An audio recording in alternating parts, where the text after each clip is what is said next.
You may write me down in history with your bitter, twisted lies, but I'm still gonna rise. There is a word found in the book of Luke, chapter 7. I'm going to commence reading at verse 11. When you have it, say, I got it. Luke, chapter 7, verse 11. If you don't have it, just look up on the screen. It's there. Luke, chapter 7, verse 11, it says, soon afterward, Jesus went to a town called Nain, and his disciples and a large crowd went along with him.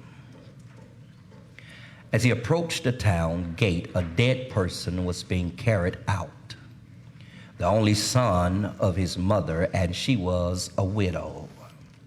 A large crowd from the town was with her. When the Lord saw her, his heart went out to her, and he said, don't cry. Yes, sir. Then he went up and touched the bearer. They were carrying him on. And the bearer stood still, and he said, young man, I say to you, get up. Dead man sat up and began to talk. And Jesus gave him back to his mother. I want to use with this thought in mind, as the Spirit of God leads me. God can raise your dead situation. God can raise your dead situation. I want to tag something on the last end of that. God can raise your dead situation if you let him. If you let him. My brothers and sisters, sometimes you would come to a fork in the road where you're really ready to sign the check and say, I'm done. There will come a time in your life where you would not only have a white flag, but you would knit it yourself. So you can tell somebody, I'm through with this, I'm done, I can't handle this anymore. Simply because life can show you better than it can tell you. Sometimes we quote and we say, life is lifing. But yet still, even though life is lifing, you still have to live the life that's lifing you. Because sometimes, my brothers and sisters, when life is lifing, you have to always know who gave you the life that you're lifing. If we can understand that whatever is going on in our life, we have to learn how to give it back to the one who is life. I don't know about you, but I love to read, but this time it wasn't a book, it was an article. And there was an alarming article in the U.S. today that over 40% of Americans were under some type of stress. And that stress is not just an individual problem, but it's a communal problem. In other words, this stress that we're under, it seeps into your family. It seeps over into your relationship. It seeps into your friendship circle, and yes, into your church house.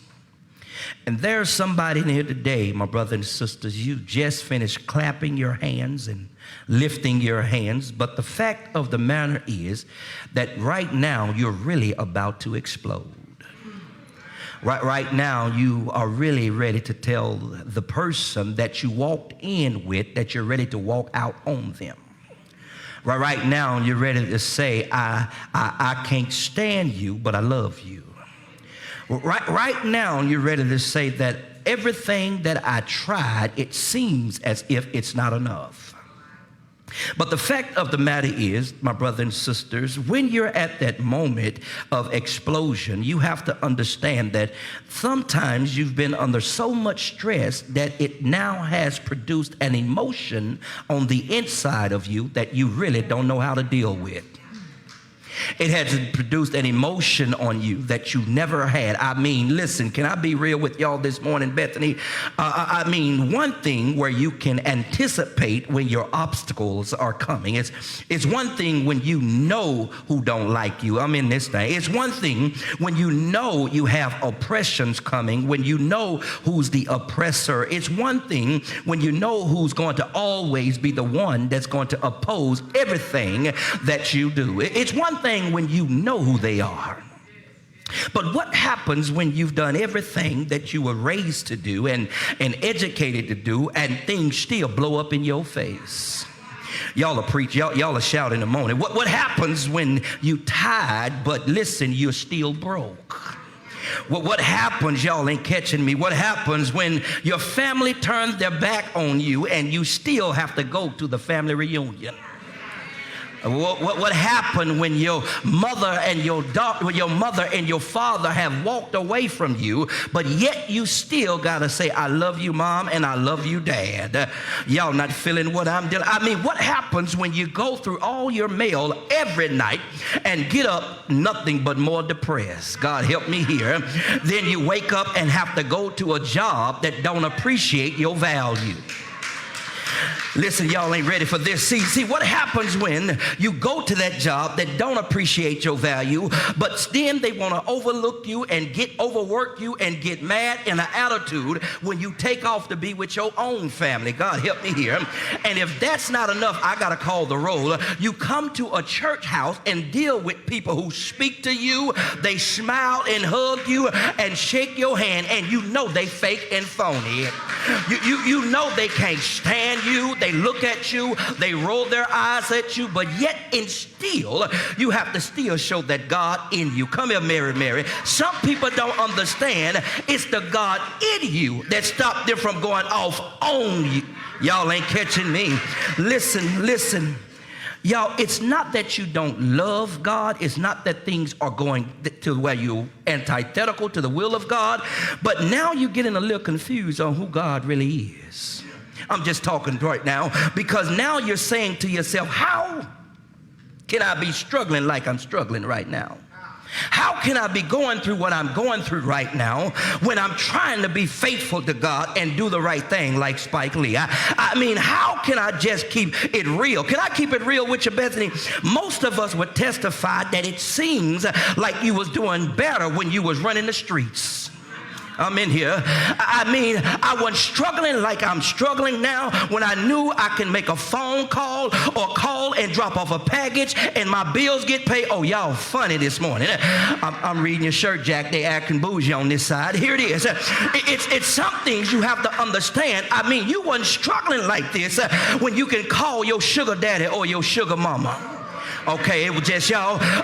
Y'all know I'm right because some of y'all was in a Shirley Murdoch situation just last night as we lay situation. Some of y'all was in a Luther Ingram situation. If loving you is wrong, I don't want to be right because back then it seems like I didn't have my back against the wall when I can just call and make a phone call.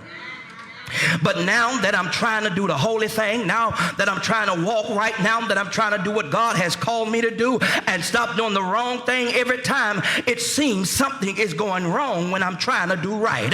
And then you want me to come to church and say that I'm blessed and I'm highly favored when I got an eviction notice on my door, a disconnection notice in the mail, and I got more bills than money. Y'all acting funny.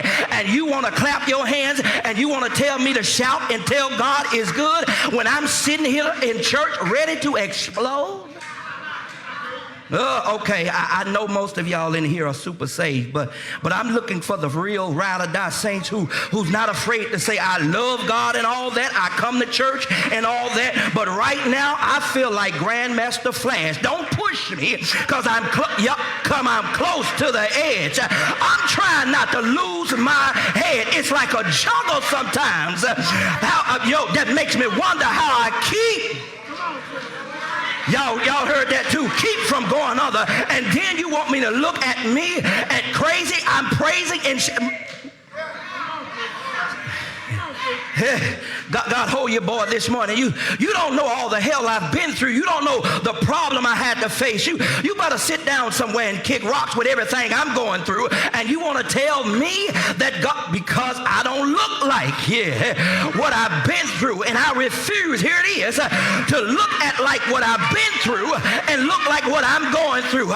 When I come into church, bills unpaid, I'm still going to hold my head up.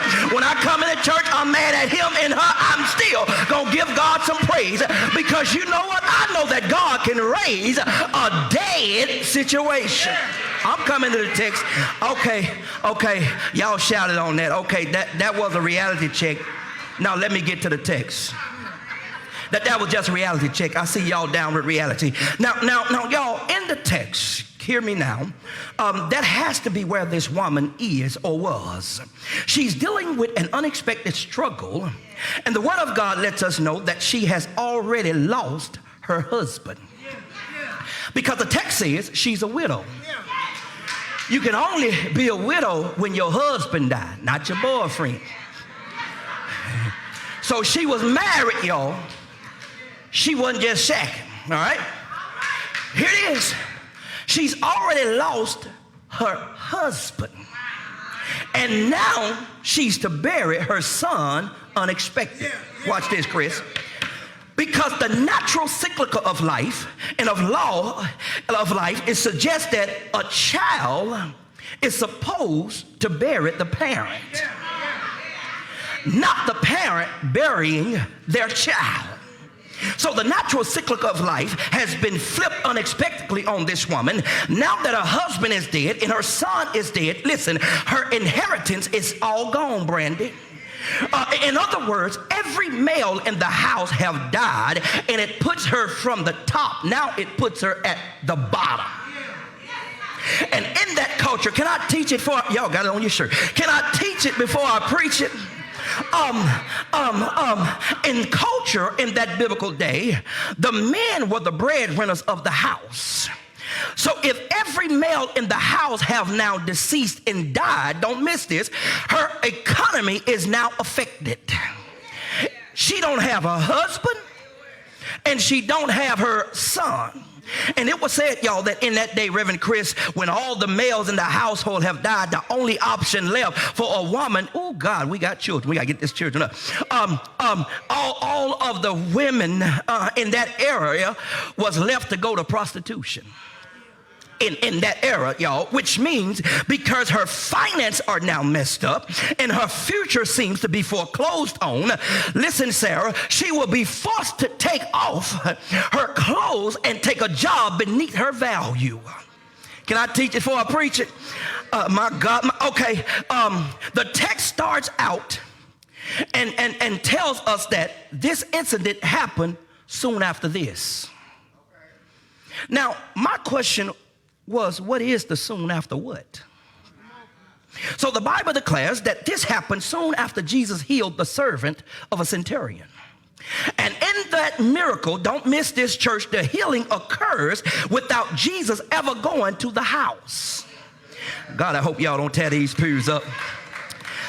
The faith of the centurion allowed the word of Jesus to travel back to the house before the man got back to the house. Y'all ain't feeling me. Y'all faith ain't working. The faith while she was at another place made God show himself up at a house. Y'all still ain't catching it.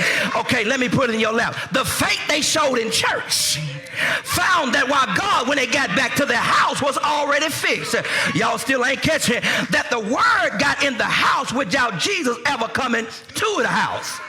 Y'all ain't fit. Okay, I thought I had a praying church. I declare today to somebody in here today that if you have enough faith to believe it while you're here, God gonna fix it back there. He's gonna do something in your house without you even being at your house. I don't know who I'm talking to right now. But there's a situation at your house, might be laying on your couch. Pray right now, he'll fix it right now. I don't know who I'm talking to today. There's somebody needs some things fixed at your house, but are you praising him in God's house?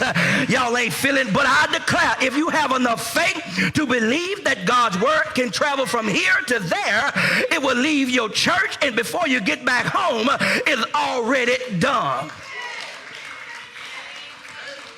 You ain't even got to be there. Pray for him while you still up in here. Let me get back to the text. The Bible declares that after this, can I teach you for a preacher? I can't even look out an audience. The Bible declares that after this, Jesus is on his way to Nain. And as Jesus, Sister Janice, is approaching the gate of the city, watch this, which is the entrance of the city, the Bible said on the way out of the city, here comes a funeral.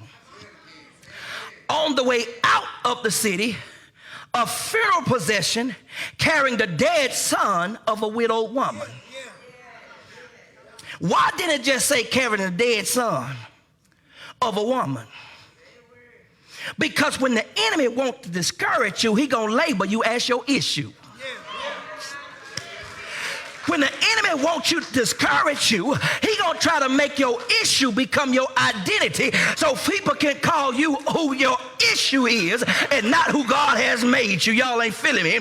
It says, listen, now church, if we got a map, can I do a map of this thing, Thomas? If we got a map, look at the geographics of the land in Nain. You will find some theology and geography. Watch this. The city of Nain sits at the top of a mountain.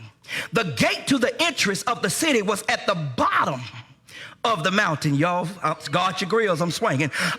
If Jesus had just come to the gate and meets the processional at the gate, God, don't miss this, y'all. The cemetery was near the gate of the city, which was at the bottom of the mountain. I'm coming. That means that the widow and the procession had to come down to the cemetery. And they encountered Jesus, who was on his way up to the, oh God, help me here. They encountered Jesus while they was going down, but Jesus was on his way up. God, I missed it too when I first read it, y'all. Watch this. They met Jesus at the cemetery, which means they met Jesus while he was what? While they was going down. Sometimes the only way you gonna meet Jesus, you have to bring your little self down. God help me here.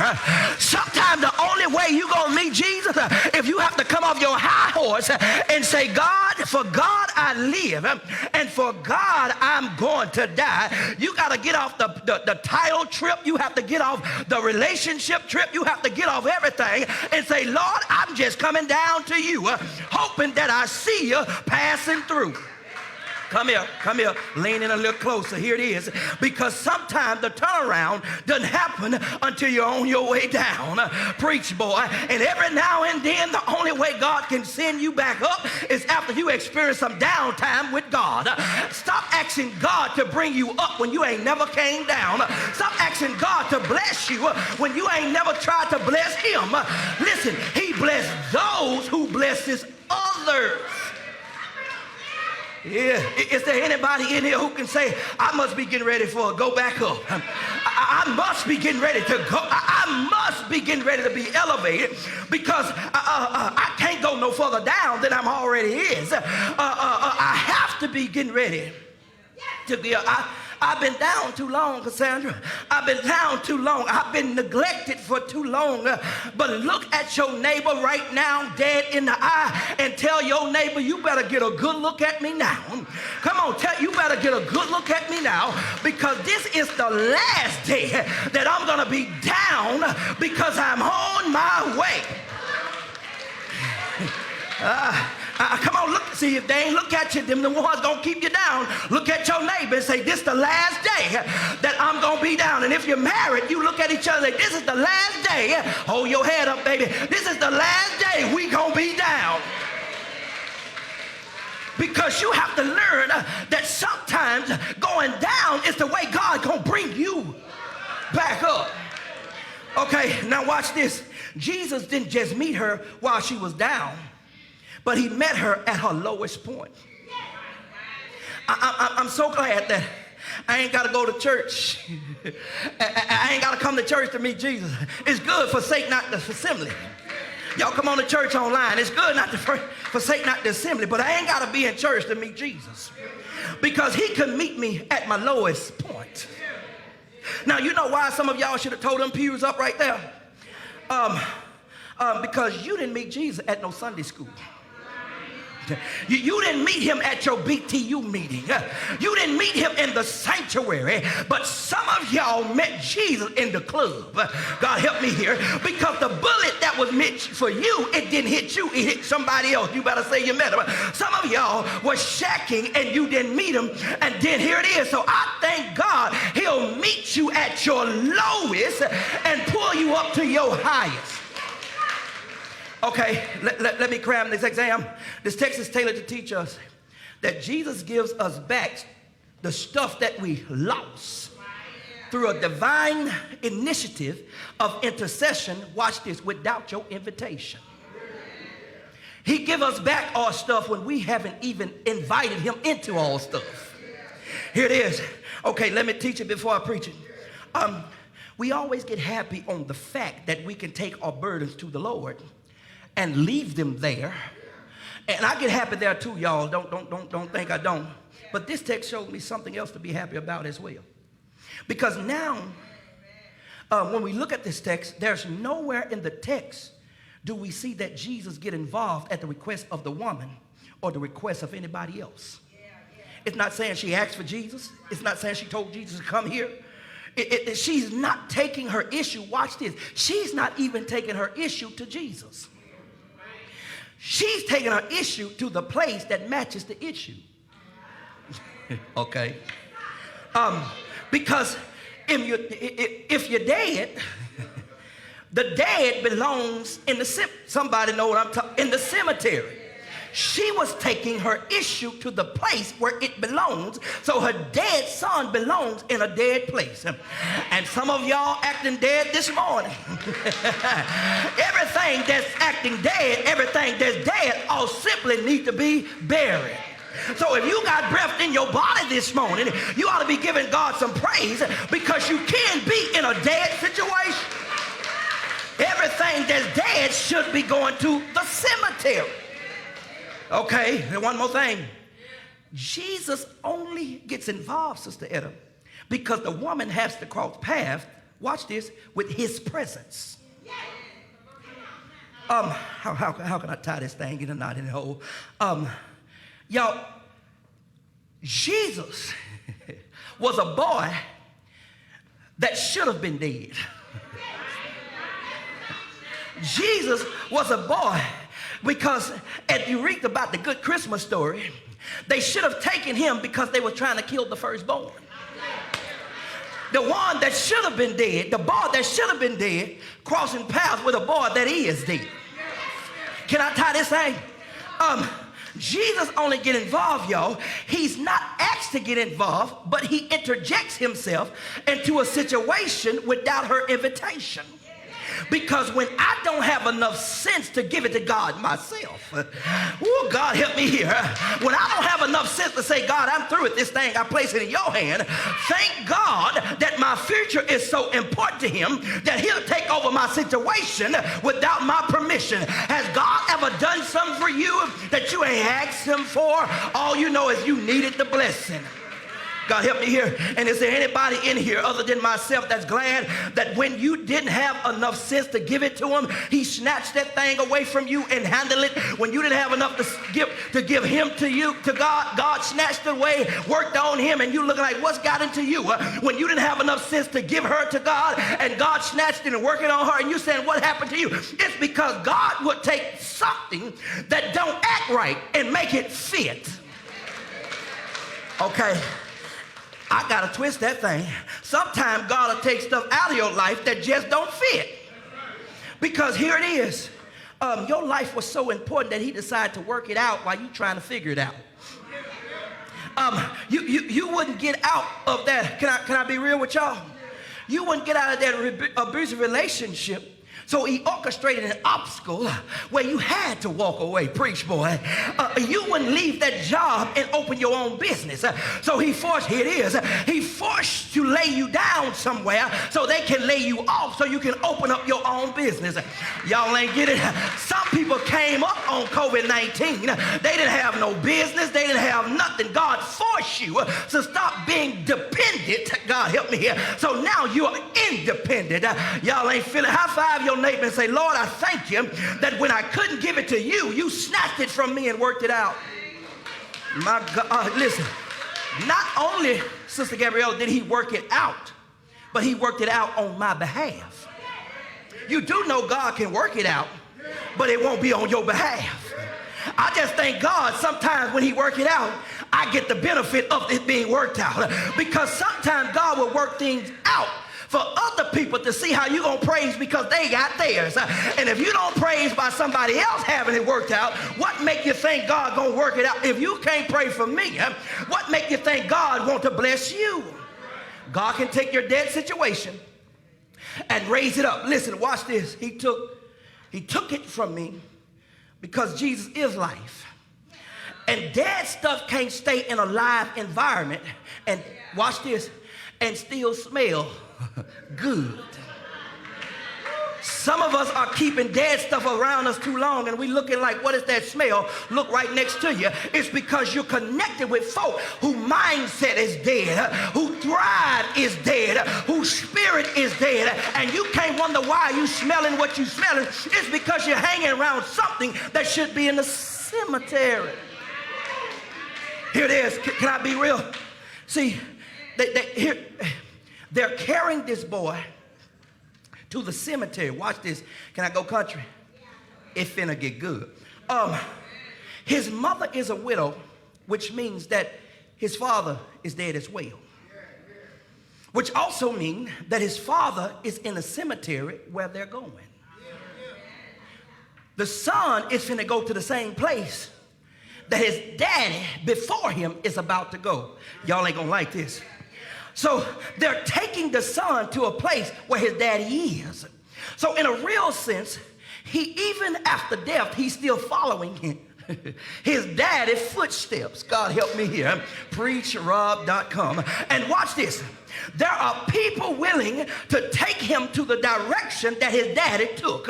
And somebody in here today is following the footsteps of a dysfunctional curse that's been in your family. You feel like your life is about nothing because everybody around you said you're going to be just like your daddy. Everybody around you said you're going to be just like your mother. Nobody in the family ever went to college. Nobody in the family ever owned a home. And a whole lot of us in here who have settled for stuff beneath all value. Watch this.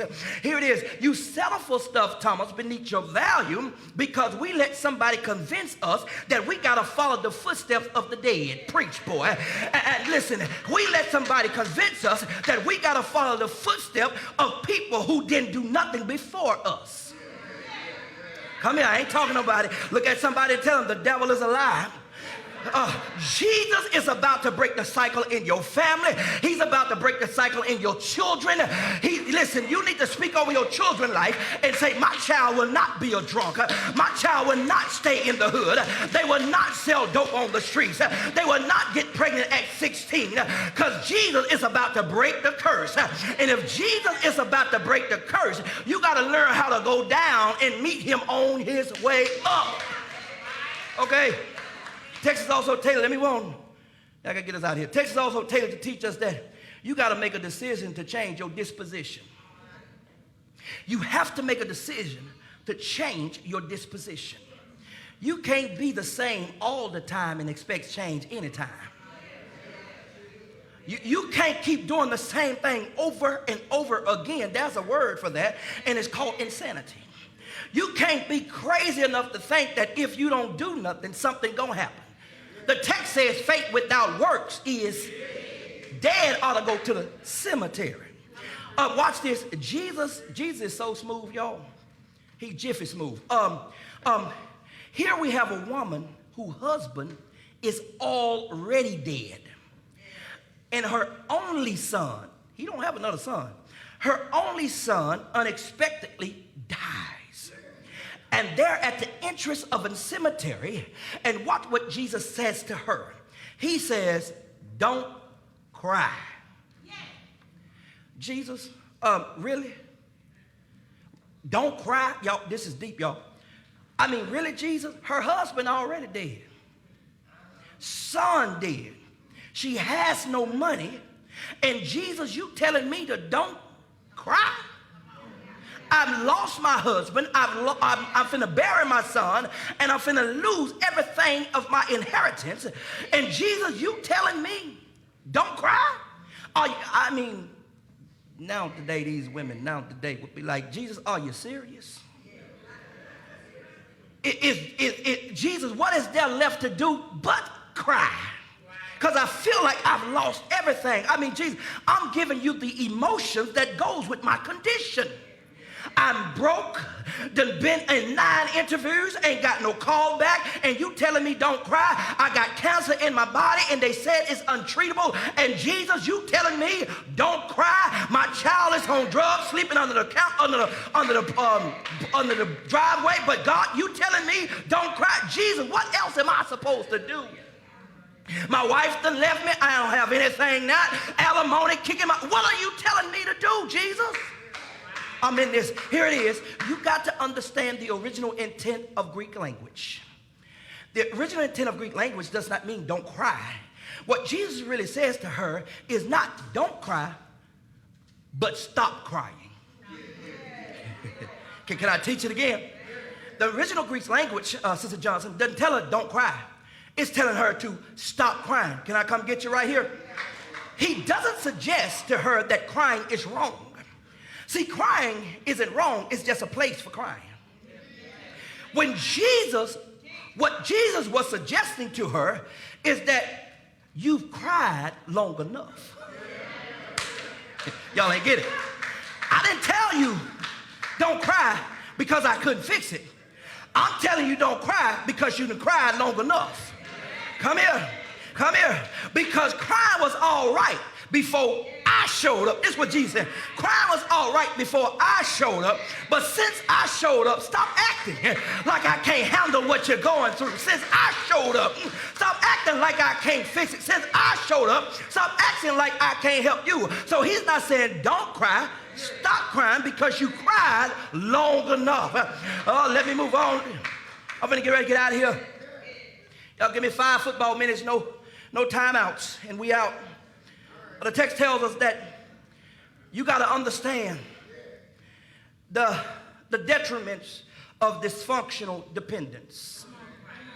You got to understand the detriments of dysfunctional dependence. I got you, don't worry about it. Verse 14. See, here's where many of us get messed up and why we can't get out of stuff and why dead stuff seems to leave us never alone. It's simple. Most of us are still in a dead situation because of the folk we stay connected to. See, there's a principle. Can I help you? There's a principle of connection in everything. And in this text, the principle of connection is not social, but it's a spiritual connection. So when God wants to bless you, I told you in Sunday school, he sends a person. When the devil wants to destroy you, he sends a person. God help me here. Watch this. The text says there were some people connected to the woman's issue who was carrying her dead son. There were some people who was connecting to the issue who was carrying her son to the grave. What Jesus doesn't touch. Jesus doesn't touch the casket until the woman stopped crying. Yo, okay, stop this, y'all acting slow. Let's go. Jesus doesn't touch the casket until the woman obeyed his orders. He didn't touch the casket until he told her to stop crying. See, Jesus don't make a move until he see a change in your attitude. Preach. He's not going to make a move because your attitude determines your altitude. God help me here. But watch the text, y'all. It says when he touched the casket, those who was carrying the casket stopped. He didn't touch the people, but he touched the problem. Y'all ain't catching me here. See, you got to be careful who you let carry you. God help me here. Because if you have the wrong person carry you, there are some people are taskmasters. They're only designed to pick you up, carry to the grave, and drop you off. I'm trying to help y'all. There are some people you have to be careful who's carrying you, because they will carry you to a place you will never return from. Everybody can't handle your issue. You have to learn how to give it to somebody who can do something about your issue, because there's some people where here you're laying your heart to them, but they'll stumble all over your heart because they're not after you getting better, they're after you staying bitter. Ooh, y'all quiet. See, they'll drop you off and they'll go on their merry way. See, now, watch this. They don't stop carrying the dead boy until Jesus touched the casket. And Jesus didn't touch the casket until the mama stopped crying. Teach it, boy. Because some people will carry you as long as you still crying and throwing yourself a pity party. Y'all ain't like that. Some people only carrying you because as long as you crying, they can take advantage of you. Some people are only carrying you because as long as you trying to say where I come from, it's going to tell me who I can be. They're going to drop you off in a cemetery. Some people is only carrying you because as long as they feel that they're keeping you down, it's keeping them up. See, the reason why some folks stay in your life is because they love the fact that you act like you need them. Y'all not catching what I'm passing. They stay in your life because without being in your life, they don't have a life. And some people are in your business because they don't have no business. See, they just stay pitiful and they need you to keep crying, because as long as you keep whining, they gonna keep carrying. As long as you keep acting like you can't get out of it, they gonna keep carrying. Here it is. I gotta cut across this field. But Jesus can show up and break the cycle of dysfunctional dependence. My God, my God. To teach you that you ain't got to be carried by nobody as long as you got me. He wants to get folk out of your life that want you to think that you can't make it without them. What Jesus is trying to do, the devil, listen, you got to learn, and I'm going to get out of here, Mona, but you got to learn how to tell some people, like I said earlier, the devil is a lie. Because I don't need anybody to carry me to know who I am. God help me here. Because I'll pay my own bills. I'll take myself out to dinner. I'll take my own self to the movie. And if I ain't got nobody to talk to, I'll call my house phone from my work phone and talk to myself. Because when I know who I am, I don't need nobody to carry me. And some of y'all need to delete some people from your cell phone and block them from your email and your Facebook account. And when they ask you what happened, you need to tell them, Jesus just touched my casket. You need to tell them, Jesus just woke me up and I got delivered from you carrying me.